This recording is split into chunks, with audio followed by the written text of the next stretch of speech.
Hey, good morning, everyone. Marty Mazzori here. It's the 5th of February, 2023. This is your weekly economic update. In front of you is our PWA index, which is 45 data points that we track week after week. We've been doing it since we created the index in July of 2017. And as I've shown you on previous videos, we back tested it multiple years. And it's been a very useful tool for us among our tools. It goes into the red when general conditions point to recession on a go-forward basis having higher odds than expansion. It gave us our signal back in August of 2019, and of course we ultimately rolled over. Of course COVID was right in there as well, but conditions were rolling over leading into that. And again, as I've shown you in the past, it turned red ahead of the last two recessions and big bear markets. We had the tech bubble and the real estate bubble. So this is very encouraging. This 11-point pop here over the last week. We're still, firmly in recessionary territory. But recall right from the beginning, even though we dipped here very deeply, we have been in the mild recession camp the whole time. Of course, if this continues, then we're going to be talking about not being in recessionary conditions and what the ramifications are of an ongoing expansion. Of course, for asset prices and for markets, this is somewhat of a challenge, right? Because inflation is something that the world is having to contend with for the first time in any serious way, at least in the developed world, for, like 40 years. And of course, that's the market narrative, and how the market is trading against inflation expectations and central bankers' expectations and so on. So while this is unambiguously good when we think about where we've been and the trajectory of conditions getting better, for investors it poses somewhat of a challenge here as this bear market kind of shakes itself out, we think, over the coming months. Okay, so lined up a handful of inputs for you. We'll start with auto sales. A really nice pop in U.S. auto sales above what had been, our downtrend line right here, but we were forming this, this symmetrical triangle, which is consolidation. And it's really mostly about inventory. So finally, there's cars on the lot, and people still are wanting to buy them. And we do know that inflation in auto prices has come down some, so they can.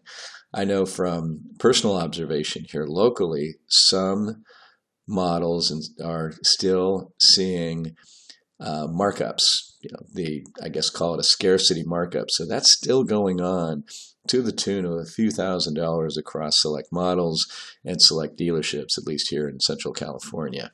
So an 18.25% rate of change in auto sales is something to feel pretty good about economically. Consumer confidence. Now we had, I believe it was last week, we had the University of Michigan survey come out.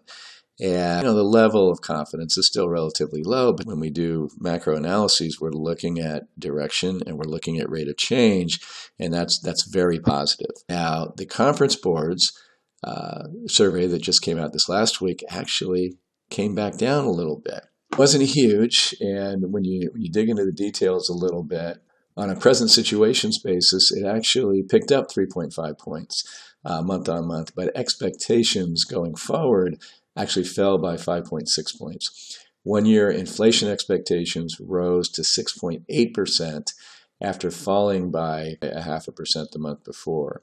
So inflation expectations are still high, and keep in mind the Fed is concerned with expectations. They talk about that a lot. Jobless claims continue to amaze me. 183,000 this last week.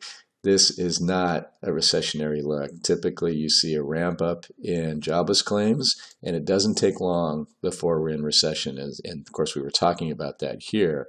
And as you can see, prior to these past two recessions, well, they're rolling back over. 183,000 again. Continuing claims actually came down a little bit as well. Speaking of jobs, we got non-farm payrolls, and that just blew the doors off of everybody's expectations. 517,000 new jobs created. Of course, these are all seasonal adjusted, but that's what we got. And revisions for the two prior months of up 71,000. Now, the household survey, which is where we get the unemployment rate, actually grew by 866,000, and that brought unemployment down another point to 3.4%, which is just a multi-decade low.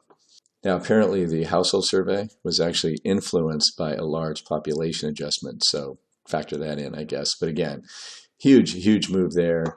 The U6 unemployment actually rose by 1/10 to 6.6. Now, the U6 covers discouraged workers, part-time workers who would prefer to work full-time, and so on. So that went in the wrong direction by a titch.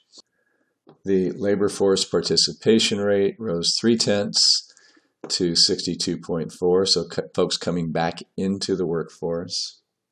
Average hourly earnings actually rose by 0.3% month on month.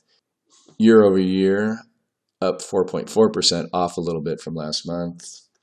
The quits rate, 2.7%, still elevated. That's a positive sign for the economy. Folks don't quit generally unless they have something better in the offing. Job openings surprised to the upside, back up above 11 million job openings again. Something like 1.9 job openings for every unemployed person. So again, there's nothing about this that screams recession. Now, there's also the ADP report that comes out the Wednesday before the BLS, the Bureau of Labor Statistics number that everybody focuses on. Now, that was, I believe, at 106,000, down from like 230,000. So the ADP number on Wednesday was notably different than what we saw in the BLS number on Friday. So again, let's just call it, to some extent, a very mixed picture out there for sure. The Institute for Supply Management, their two surveys were released this last week. Manufacturing continues to plummet into serious recession territory, while services got quite the pop back up to convincingly in expansion territory. Now, keep in mind, these moves only relate to the previous month. So services, for example, was in recessionary territory below 50. Going up to 55 just means relative to the answers the previous month, things improved notably, right? But when you square it, and I'm looking at the report here, of the 18 industries that they track, 10 of them expanded, but 8 of them still contracted. So nothing real robust about that. But again, it's a notable improvement from the previous month. So, looking at the components, the rate of change in business activity is picking up. New orders suddenly are growing. They were contracting the previous month. Employment stayed the same, essentially employment sentiment. Supplier deliveries pretty much unchanged. Inventories were contracting, although at a slower pace from the previous month. Prices still increasing, albeit at a slower pace from the previous month. Backlog orders are growing at a faster pace. New export orders are suddenly growing. They were contracting the previous month. And imports are growing at a faster pace. So again, a pickup in the services sector PMI on a month-over-month basis. So we'll score that as we see it, and that is obviously positive, although I would definitely say the jury's still out in terms of where we're ultimately going here. On the manufacturing side, however, not good really at all. Of the 17 industries that this particular survey tracks, 2 actually showed growth. Miscellaneous manufacturing and transportation equipment, 15 contracted on a month-over-month basis. New orders continuing to contract at a concerning clip. Production is contracting. So employment was one of the 2 positives. Employment growing, albeit at a slower pace. Supplier deliveries picked up a little bit, but still in contraction territory. Inventories scored a 50.2, which is just in expansion territory. Prices decreasing, albeit at a slower pace. Backlog orders contracting, albeit at a slower pace from the previous month. New export orders were contracting, although at a notably slower pace, so a little bit of an improvement there, at least in terms of rate of change. Import orders contracting again at a somewhat slower pace. So not a good look from the manufacturing sector, good look from the services sector. And folks, we talked about this a zillion times, right? With COVID, everybody was home. They got on Amazon. They bought goods galore, right?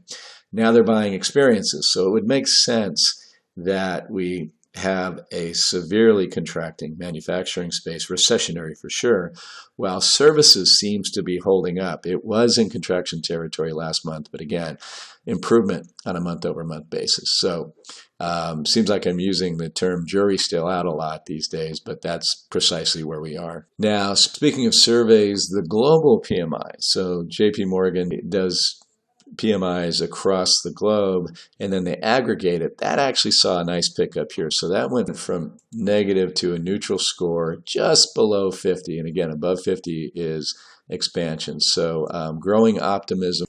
Kind of a fun one to always look at. We get it quarterly now when they do their earnings as Caterpillar sales, right? Very important, right? In terms of global infrastructure. Another pickup on a worldwide basis, up 4% from up 2, so 2 quarters in a row of expansion.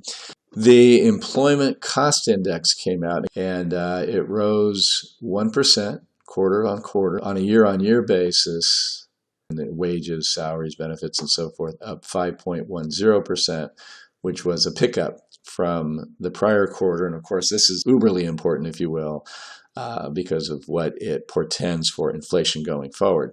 And then lastly, but certainly not least, is the price of copper. And remember I said when this was going on that that was completely and entirely unsustainable and that we'd get some corrective action here, either sideways or down. Well, you can see copper has been coming off the boil the last 2-3 weeks. We are still exceedingly bullish on copper on a long-term basis. But again, we know what an unsustainable chart looks like, and that's one right there.